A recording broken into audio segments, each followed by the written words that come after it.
All right, so part two of my just kind of ongoing story of just talking about how games nowadays, when it comes to microtransactions, the focus is on microtransactions instead of giving you guys a overall good game up front. And this is one thing, at least if you caught in part one, I can kind of relate it to the issues that Titanfall 1 and Apex Legends are kind of, suffering on when it comes to the DDoS attack issues that are happening on those games. Because for some reason, at least, with the past issues that were happening on Titanfall 1 and Titanfall 2, those issues have been going on for such a long time, and now we're coming home to roost for Apex Legends. But for some reason, Apex Legends has been nothing but focusing on microtransactions, at least in my opinion.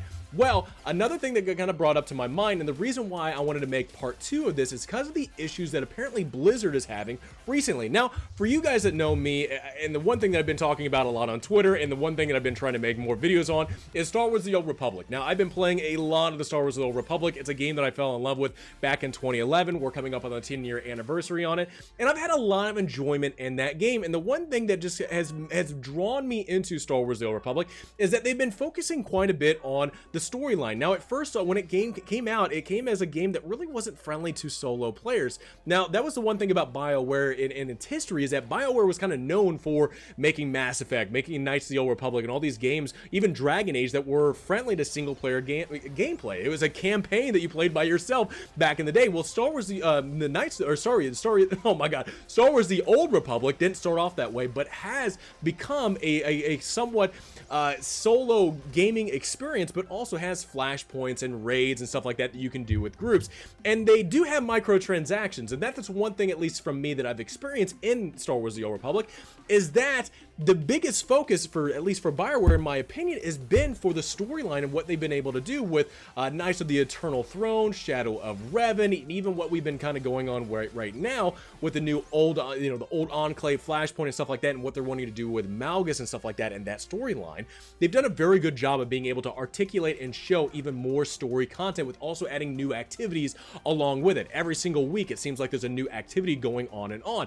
But they do have microtransactions, but to me personally, I don't feel like that is the main focus. They are there. There is a subscription that you can pay for it to gain different things, to gain different access to Star Wars: The Old Republic. But the main focus, at least from my opinion, has been for the storyline and what they've added to activity-wise to keep players playing, to keep them active in this thing. Microtransactions are there, but the main goal, at least for, I'm assuming, BioWare, is to keep players playing their game and continue to get them active. Well, one thing that we've seen recently when it comes to WoW, World of Warcraft, is that there's been a huge player base that has been dropping from that game. Now, some people are saying it might be Asmongold that has done that, and we'll get into that as well with Asmongold. Actually, I have just recently watched, got into his content, which I do find very entertaining. I've been watching it on YouTube, and I do find his content entertaining, but apparently there was a lot of animosity I did not know towards him from WoW developers, with him giving his personal opinion about what he thinks of how WoW is going, and people respect his opinion. Now, apparently a lot of players within the WoW community respect exactly what he's saying,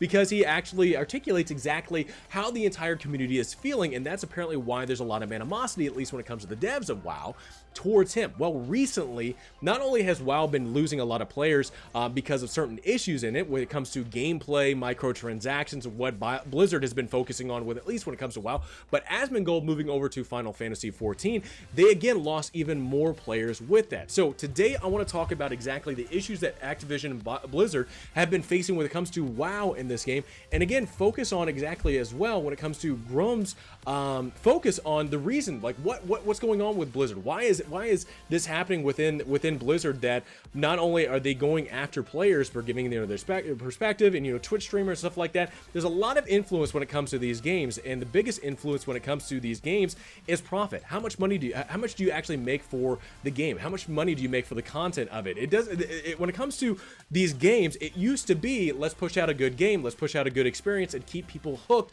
to that experience. Now it's, how much money can we make? How much microtransactions? How much stuff can we throw at the players to keep them just buying the content, not so much playing the content? So that's kind of my opinion about this. So let's at least talk about this. So Activision's latest financial reveal has shown that Blizzard has lost another 2 million players across its game in just 3 months. That is a huge amount of players. Now, this is one thing that at least it states in this, is that it's not really a huge loss, at least I guess, when it comes to their quarterly earning.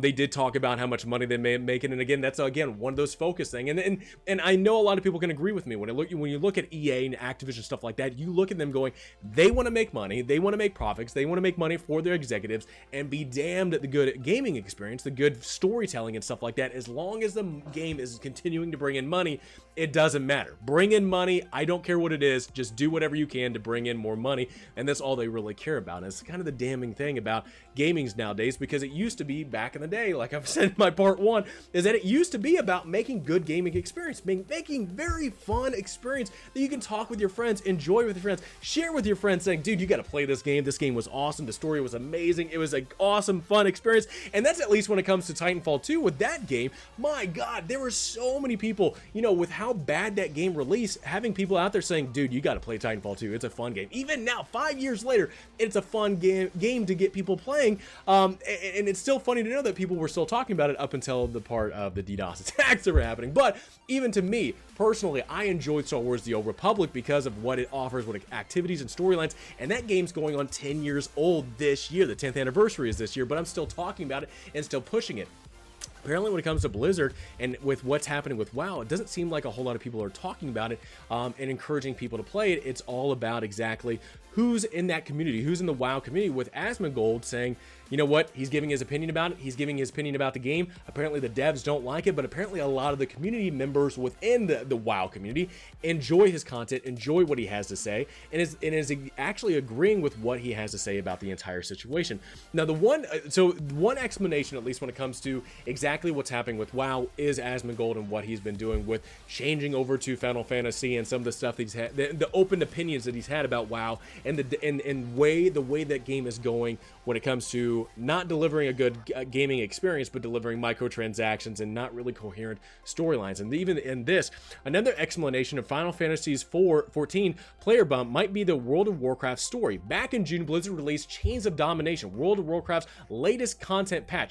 With it, it's the Domination raid in-game dungeon that confronted players with one of Shadowlands and WoW's overall biggest baddies. The ending cinematic for the raid was a huge letdown and an incomprehensible mess of a story that ended in a cliffhanger that won't be resolved until the next patch in the far-flung future. When Blizzard released a video of the raid's final cinematic on YouTube, the downvotes were more than 3 times the video's upvotes.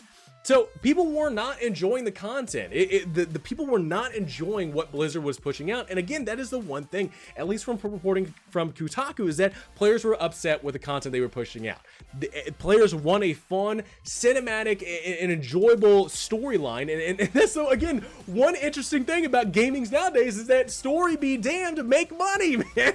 Push out microtransactions. Look, I think you would have more people hooked to your content if you had a good, fun, coherent storyline in it that people enjoyed, that people loved. And the funny thing is, at least for this, for explaining with Asmongold and what's been going on with him with moving to a game, but also with this, explaining again that WoW pushed out this update that players were not enjoying, people did not enjoy the storyline, and also too having to wait until the next expansion, whenever that is, to actually get the finalization of what even in this update release. So again, it's very odd to see exactly what is happening when it comes to, for some reason, wanting to push out crappy content, at least crappy gameplay and storyline content, but microtransactions, man, throw them bitches out there. All right, so let's get into this thing. So this is from Grooms, again, talking about the Blizzard and the current state of WoW, and this is kind of, so it says it's an insider leak of current happenings inside Blizzard, and blah, blah, blah. So he kind of goes over this and gives his opinion about the entire thing. So he says, how did we get here? A couple things happened with a AAA dev that led up to this point.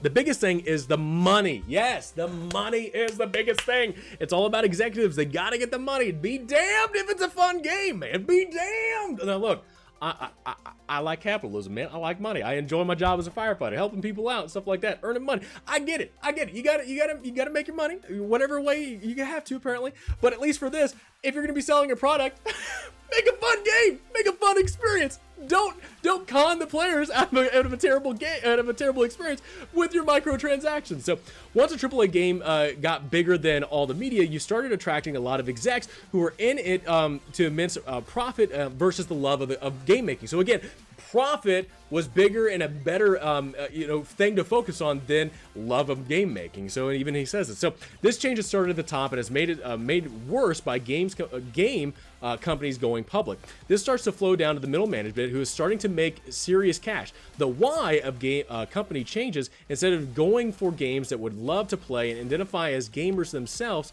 there's now a wow of the other. Made the games, they pay for them. So that, again, the culture of making a game that you want to play as a dev, this is a game that I want to play, has gone away to make a game, they're going to pay for it. They're going to make this goes in, again, part one, where games nowadays, for some reason, they make a game up front that it's just broken all to hell. They'll fix it all later down the line, but you better bet that we're going to put on some microtransactions until that full fix comes in. And it says it, I mean, like, it says it right there.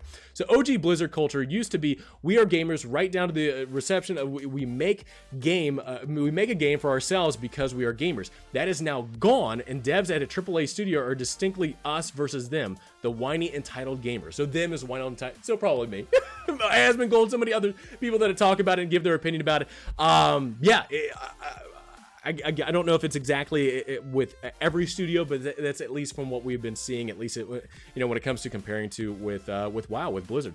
This was not helped by the increase in personal attacks on devs by gamers themselves. Look, that's the one thing that I hate, is like, look, I can come out with these videos, talk about it, give my opinion about it, but I am not hunting down and searching down to harass people about it. Like, I will give my opinion about it. You can listen to it or you don't. You can ignore it. But there is no way in the world it is proper or at all okay to go and harass people, and that's kind of the bad thing about it. And I feel bad when it comes to developers is making these games that people get harassed for. So gamers are passionate. Unfortunately, this is the move towards criticizing the game to personal attacks and some really unsavory.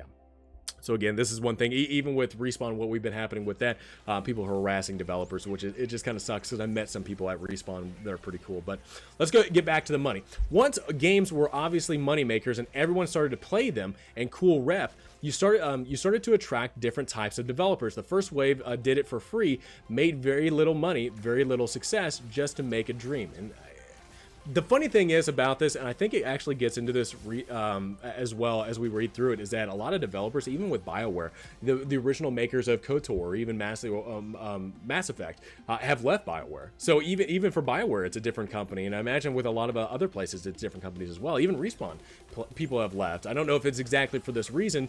Some people have made different indie developing studios and stuff like that. But again, it's a very interesting seeing that. So, but once games were viewed as stable myth or even glamour career choices with good pay, you started to attract types of professionals who were very good at their job, but definitely what I call the 9-to-5ers. They treat it not as a passion, but as a routine job. And that's this, and you can definitely tell, at least when it comes to stories in games, some of them are really not that great. Some of them are lackluster. I mean, even Anthem, my God, dude, Anthem was terrible. It was advertised as this great game, but it was awful. And I'm assuming it probably didn't have the passion that other games, at least when it comes to BioWare, that had in them. KOTOR, Dragon Age, Mass Effect, and stuff like that. It's just it's not the same. It's not the same developers that those games had back in the day. It's different people. Even with Mass Effect Andromeda, I mean, good heavens, even that game, it felt like it was lacking a lot of stuff in that. And I think it's just maybe the passion was gone from people that have left. That left that studio that had great passion in it, but for some reason, when they left, people filled those spots that didn't have the same passion. So again, this wasn't to help for upper management, who by now is fully flooded with MBA marketing types who treat devs poorly, binge hire and fire them from project to project treating, and that's really BS, because that means you're making a game and you don't know if exactly if you're going to have a job or not after you push a game or not. Goes into it. It's all about blowing up. Facebook metrics are becoming more important, along with predatory microtransactions, monetizations. When mobile exploded, everything became free but pay to win. The share scale of gaming profits leapt on the order of magnitude of 2 forward. Billions, not millions. Suddenly, making games for game's sake was not a goal. Now games needed to collect metrics and retain users, and the way success was judged was more about how much money per user you could make and having a great game. And look, I know we're kind of getting long-winded by this entire thing. I think the overall thing. So, well, actually, let's add into this. Streamers are the world's biggest force in gaming marketing. They can make you success overnight with zero trade marketing. And this is actually one funny thing about Apex Legends is that that was all marketing from streamers. Like there was no advertisement whatsoever when it comes to that game. It was all the streamers that marketing, and even with Asmongold, that's a big marketing plus for WoW, but now going over to Final Fantasy. As well as other games out there, big streamers. And I'm really hoping, even seeing Summit G and Shroud playing Knights of the Old Republic, I'm hoping to see a resurgence of Swtor. But even in comparison to Titanfall 2, you see Iniquity advertising the game, playing the game, and enjoying it, and hoping to get other people involved. But again, this is a big thing that we've at least seen with the gaming realm nowadays, and when it comes to games and people wanting to have fun, is that it's not about making good content. It's not about making a good, fun, enjoyable game up front from the start and having people play it and enjoying it and telling their friends, hey, you got to play this game. It's about releasing a product to just gin up as much money as you possibly can. That's why we've gone towards free-to-play games. I mean, hell, that Warzone, Apex Legends, Fortnite, it's all free-to-play games, and they have the microtransactions. And even when it comes to compare to Warzone and Call of Duty franchise nowadays with skill-based matchmaking, they're trying to keep as many people retained in that game as much as possible. That's why the matchmaking is all messed up, because you don't want to scare away, unskilled, new players to that game. You want to keep people playing the same level that they are, to keep them playing the game, to keep them playing and get microtransactions, get prices from them, get the money from them. And that's kind of what you've seen from recent games when it comes to the Call of Duty franchise and so many more franchises. How do you keep gamers retained? How do you get them playing? And how do you keep making them buy products? How do you keep them buying microtransactions? So again, just wanted to talk about it. It's a two-part video. Again, with last video, we talked about the relationship with Titanfall 2 and Apex Legends and microtransactions way heavier over fixing kind of the infrastructure and the stuff like that's been happening with DDoS attacks with what's been going on. But with this, when it comes to Blizzard, WoW, and whatnot, it's crazy to see the focus and how things have changed over the years when it comes to compared to making a game good up front and, DLC microtransactions come down later down the line, or might not even come at all. You just make a good game up front that people can enjoy and enjoy the storyline, and that's how you build a fan base that enjoys your products. But now it's gone into, hey, you know what? Let's push a product out there. If it needs fixing, we'll fix it, but we need those microtransactions. And those microtransactions, the prices might not be affecting the game. The more money you spend in the game might not be affecting the game quality. Like, you might not be getting better quality gameplay or activities or stuff like that to enhance the game feature.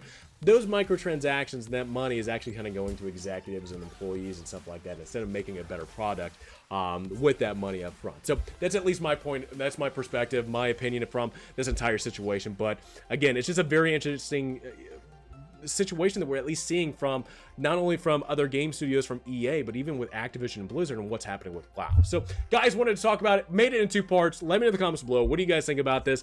I do appreciate you guys that have stuck around and watched both parts. Hope you enjoyed both of them. Again, let me know in the comments below what you guys think about WoW and the lost player base, but also too, join me in Star Wars: The Old Republic. God bless it. I'm gonna get Iniquity in there one of these days. You see that, man? I get that bicep for him, man. That's why I work out. Get the left one in there too. But anyway, I hope you enjoyed the video. Please have a great rest of the day, and I look forward to talking to you guys all next time.